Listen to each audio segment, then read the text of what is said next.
A look now at the 2020 presidential field. Former VP Joe Biden will hold his first campaign rally at a union event in Pittsburgh. And in a new Washington Post ABC News poll, 13% of Democrats and Democrat-leaning adults support Biden, up 4 points since January. Biden is 4 points ahead of Vermont Senator Bernie Sanders, who has 9% of support among Democrats. The poll was conducted mostly before Biden's campaign announcement last week.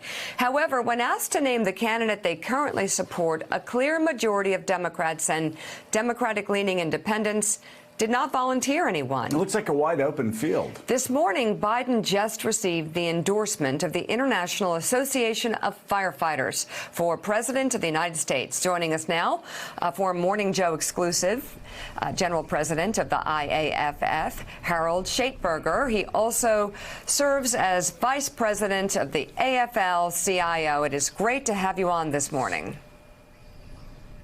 Thanks so much, Mika. It's great to be with you and Joe.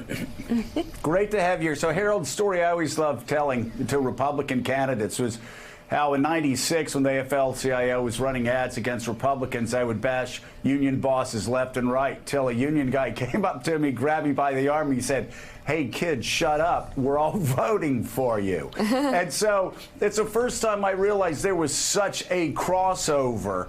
And you've always understood that. You've always understood these Trump voters are up for grabs, and a lot of them are in your union. So the question is, how hard is it going to be to defeat Donald Trump in 2020?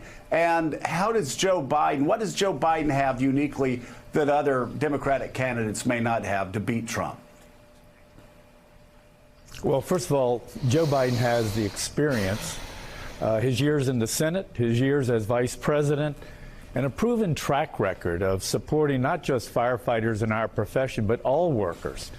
Joe understands the dignity of work. Joe has been supporting fair pay, overtime pay, benefits, death benefits for firefighters' families, for those killed in the line of duty. He has really a 40-year track record of performance.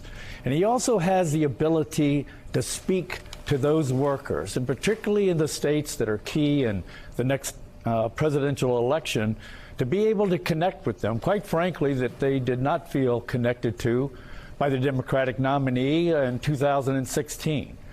You know, I've said to many of those when we debate the current political arena, and there's so many candidates, of course, now running in the Democratic primary, but the fact of the matter is that to win a presidential election, it doesn't really matter if you have 4 million more votes in California, or a couple of million more votes in New York, or a couple of million more votes in New England. You've got to win 270 electoral votes.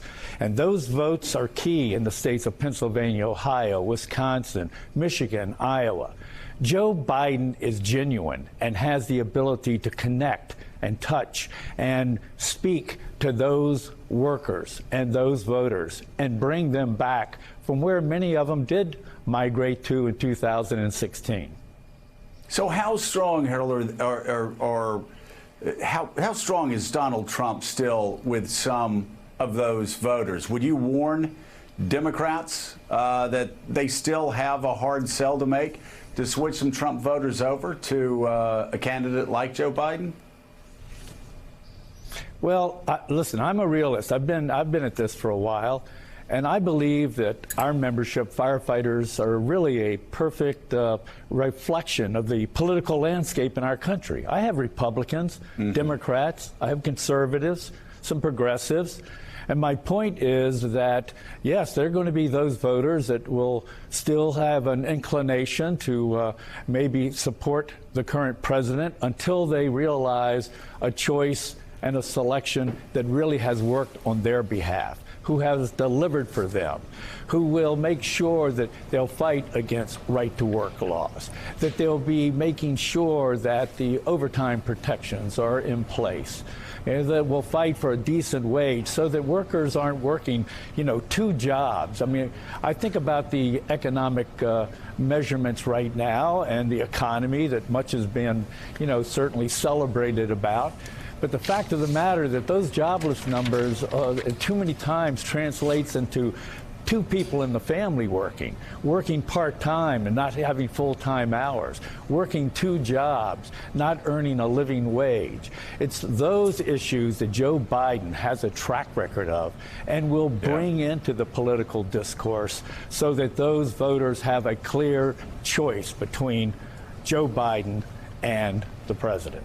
Harold, it's Jonathan Lemire. I was on the road for much of 2016 covering the now president's campaign, and we would see firefighters at events or other civil service jobs, blue-collar jobs, and I was always struck, particularly among some firefighters and fire officers, saying that they related to the president, despite the fact that he comes from a very different background than many of them. But he felt like they felt he spoke their language, that they identified with him and the vision of America that he was painting. How are you going to be able to convince them now, after 2 years of just more sort of partisanship, people settled in on their teams, red and blue? How do you convince them that he's not the guy for them anymore? How has he lost them? Well, first of all, Jonathan, I think you're correct. I think the president actually stole the Democratic voice and the Democratic message.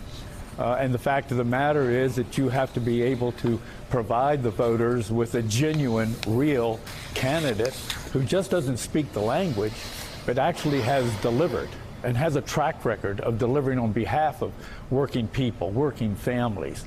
And so it's not a matter of just convincing them what not to do. It's making the argument and making the case that Joe Biden will be the candidate that can actually not just speak to them, but to deliver for them. And I've been very candid about our view about the current, the Democratic field. We are very concerned that the Democratic Party is moving far too far to the left. We're worried that some of the candidates that maybe have high-minded aspiration and wonderful ideals isn't a recipe for winning. In this election, the real question is who has the ability to win? And our view is that Joe Biden's track record, his proven results over a long career is a positive, not a negative, and will reconnect with those voters, particularly in that Midwest belt, that are needed in order to win a presidential election. Harold Schaperger, thank you very much for being on this morning. Thank you so much, Harold. We really do appreciate it. Hope you'll come back. And elsewhere in the 2020 field, former Congressman Beto O'Rourke kicked off the California leg of his campaign with a rally of about 2,000 people in Los Angeles on Saturday. O'Rourke also rallied supporters in San Francisco on Sunday. He's also expected to make stops in Modesto and San Diego this week. Senator Kamala Harris made her first campaign stop in Ohio, where she delivered the keynote speech to the Cuyahoga County Democrats' annual dinner. Harris hit President Trump's policies as well as called on Democrats to speak truth in the 2020 presidential election during her remarks. And later today, South Bend, Indiana Mayor Pete Buttigieg will meet with Reverend Al Sharpton at the famed Sylvia's restaurant in New York City as he looks to step up his outreach to African-American voters. Coming up, a look at this morning's must-read opinion pages, plus a power struggle within the NRA after a major leadership shakeup within the organization as it comes under investigation by New York's Attorney General. The allegations of internal extortion the gun rights group is facing. That's coming up. Thanks for checking out MSNBC on YouTube, and make sure you subscribe to stay up to date on the day's biggest stories. And you can click on any of the videos around us to watch more from Morning Joe and MSNBC. Thanks so much for watching.